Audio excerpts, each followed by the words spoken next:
Kenya's debt ceiling is likely to be revised down from the current 10 trillion shillings to 8.2 trillion shillings if the government implements views from today's Public Participation Forum.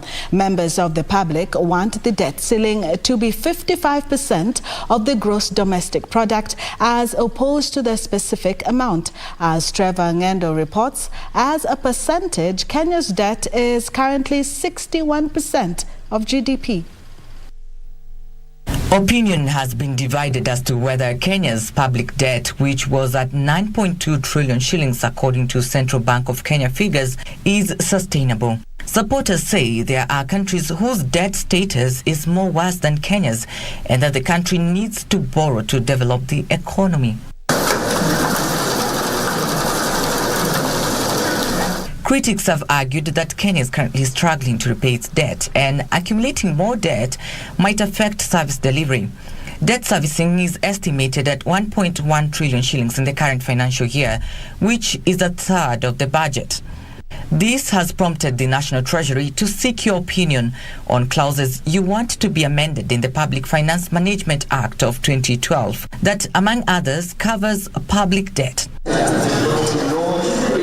Submissions offered during a forum in Nairobi on Thursday leaned towards a reduction of the public debt ceiling from the current 10 trillion shillings to 8.24 trillion shillings by limiting public debt to 55% of GDP to reduce the risk of default.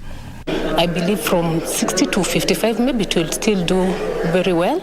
And regarding the gap between the national government and the county government, I believe the reasons why we elected the governors is for them to be accountable for each and everything that happens with the finances. Public participation is where we make decisions with the public, and then it is done.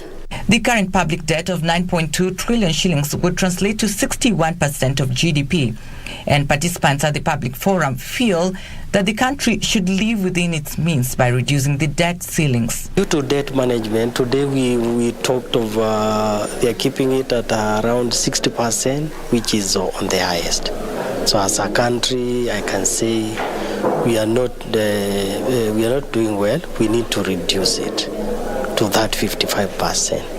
And even my personal view, if it can be made less than 55, it can go up to 50, then we can achieve financial independence. By taking part in the process of public participation, Kenyans can ensure their voices are heard and their interests taken into account as a crucial step towards achieving sustainable and robust economic growth for the country. Trevor Ng'endo reporting for KBC Channel 1, Nairobi.